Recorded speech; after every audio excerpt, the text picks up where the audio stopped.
Driver उस video में अचानक से गायब हो जाता है और उसके कुछ सेकंड बाद ही वो वहां वापस आ जाता है। बस फर्क ये था कि उसका ऊपर वाला हिस्सा गायब था, जैसे किसी ने उसे बीच से फाड़ दिया हो।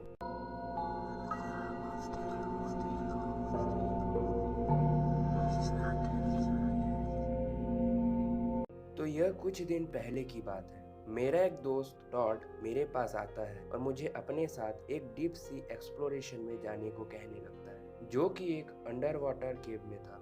इसके अलावा वह मुझे कहने लगता है कि अगर उस केव में कुछ भी कीमती चीज मिलती है तो उसे हम ब्लैक मार्केट में बेचकर काफी पैसा कमा सकते हैं। पर अगर इन सब के बारे में मेरी कंपनी को भनक भी लगती है तो मेरी जॉब चली जाएगी। मुझे इन सब बातों के बारे में पता था, पर फिर भी मैंने उसके साथ जाने के लिए हामी भर दी। तो इसी में उसके दूसरे ही दिन हम वहां जाने के लिए निकल पड़े। वह जगह समुद्र में करीब 27 नॉटिकल माइल्स की रही होगी, मतलब यही करीब 50 किलोमीटर। तो कुछ घंटों के सफर के बाद हम उस लोकेशन में पहुंच गए जहां से हमें हमारा सफर शुरू करना था। तो वहां हमने अपना डाइविंग सूट पहना और चल दिए उस अंडर वाटर केव।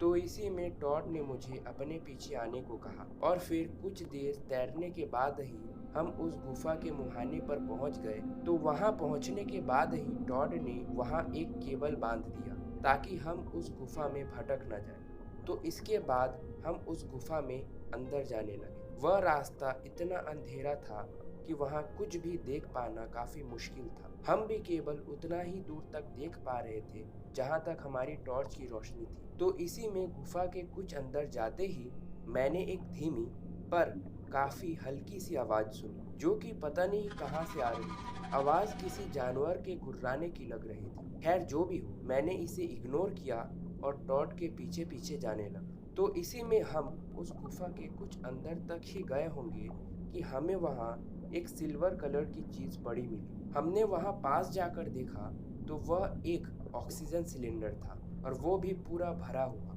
हमें थोड़ा आश्चर्य हुआ कि यह यहाँ कैसे आ सकता है, इसके अलावा यह पूरा भरा कैसे है। पर फिर भी हम इस घटना को इग्नोर करते हुए आगे बढ़ने लगे और इसी में अब हम करीब करीब उस गुफा के बीच में थे।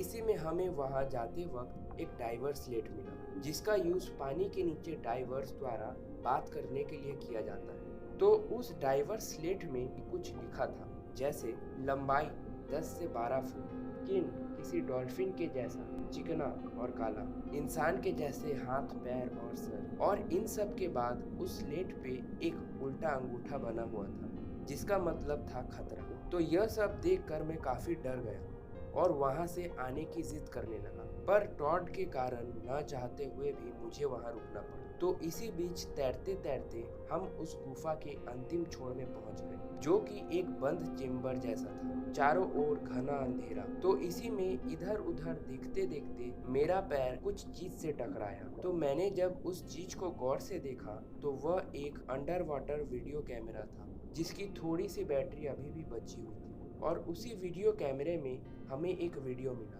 जिसको कि मैं और टॉड देखने लगते हैं। तो उस वीडियो की शुरुआत होती है हम जहां से कुछ देर पहले ही इस चेम्बर में आए थे वहां से, और फिर इसके बाद वीडियो का एंगल चेंज होकर पीछे मुड़ता है, जहां हमें और भी कई डाइवर्स दिखाई देते हैं। तो इसी में उस वीडियो का एंगल उस चेम्बर के एक अंधेरे हिस्से की ओर जाता है, जहां उस वीडियो रिकॉर्डर को एक परछाई दिखाई देता है। और इसी में उस वीडियो रिकॉर्ड करने वाले व्यक्ति के आगे का डाइवर उस वीडियो में अचानक से गायब हो जाता है और उसके कुछ सेकंड बाद ही वो वहां वापस आ जाता है। बस फर्क ये था कि उसका ऊपर वाला हिस्सा गायब था, जैसे किसी ने उसे बीच से फाड़ दिया हो। और इसके तुरंत बाद ही उस वीडियो में दो चमकती लाल आंखें कैमरे की ओर तेजी से आता दिखाई देता है और फिर वीडियो वहीं पर खत्म हो जाता है। यह सब देखकर हम बहुत ज्यादा डर गए और वहां से तुरंत भागने लगे कि तभी हमें उसी चेम्बर के एक अंधेरे हिस्से से किसी के भयानक तरीके से चिल्लाने की आवाज सुनाई देती है। तो उसे सुनकर हम वहां से जैसे ही भागने लगे तो वो भयानक आवाज भी हमारा पीछा करने लगी। तो इसी में भागते भागते टॉड गुफा के किसी एक छोर में फंस गया। तो मैं भी उसे वहां से निकालने लगा कि तभी अचानक मैंने देखा टॉड अचानक ही उस गुफा में खिंचता चला गया और इसके बाद वहाँ खून ही खून। तो इसी मौके का फायदा उठाकर मैं वहाँ से भागने में कामयाब रहा।